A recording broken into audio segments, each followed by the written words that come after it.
stunned the world this week when he revealed he's the person who leaked details of government snooping on Americans' internet and phone use.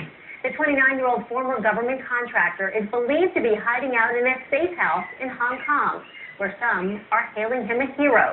Now there are concerns Snowden may defect to China. 35 years ago, Boyce, he found himself backed into a similar corner. Boyce was also a government contractor with access to state secrets.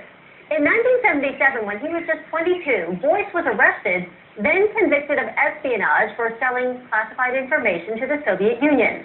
Hollywood told this story in the 1985 Sean Penn movie, The FALCON and The Snowman. Boyce is now out of prison and working on a book that's expected to come out this summer, The FALCON and The Snowman, American Sons. In his first TV interview in almost 30 years, Boyce shared what Snowden may be going through.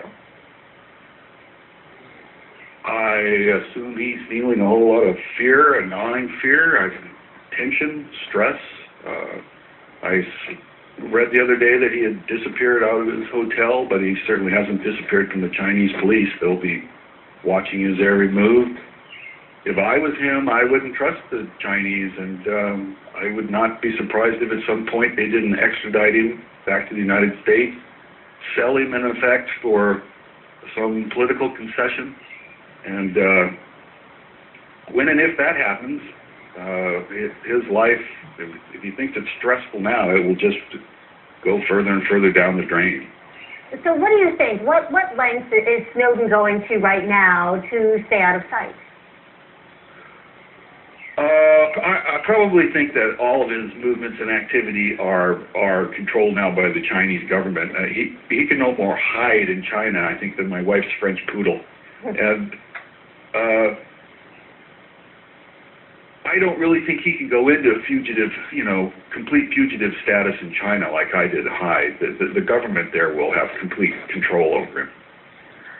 So I want to know this. I followed your story. What drove you to share state secrets with the Soviet Union? And if you could do it all over again, would you have done it? Would you do it again? No, I would not. I grew up in a different time than Snowden. I grew up with a huge love of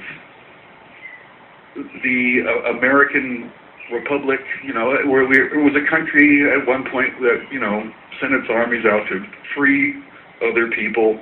But in my youth, as I started to grow up, I watched the Vietnam War and the assassinations and Nixon's impeachment and the race riots, and I just always assumed to me that the federal government was becoming worse and worse. And of course, that my perspective was flawed, but I don't know. I think that Snowden is motivated to protect the interests of the American people. I know that there might be some narcissism and egoism involved in it, but I think that he is primarily motivated to show everyone all the crawly things under the intelligence community's rocks. And I think that it's in the interest of the American people that he has done that. So do you support Snowden and what he's doing? Yes, I think that what he did was correct. And but I realize that they're going to indict him. The federal government will have task force to get him.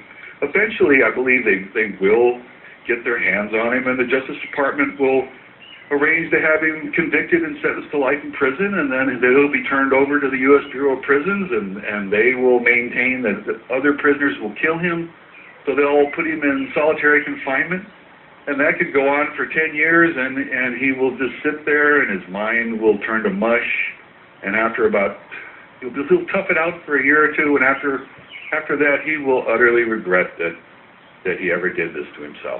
So what do you think about The FALCON and the Snowman, the movie based on your life? Is it an accurate portrayal of what you and Dalton Lee went through?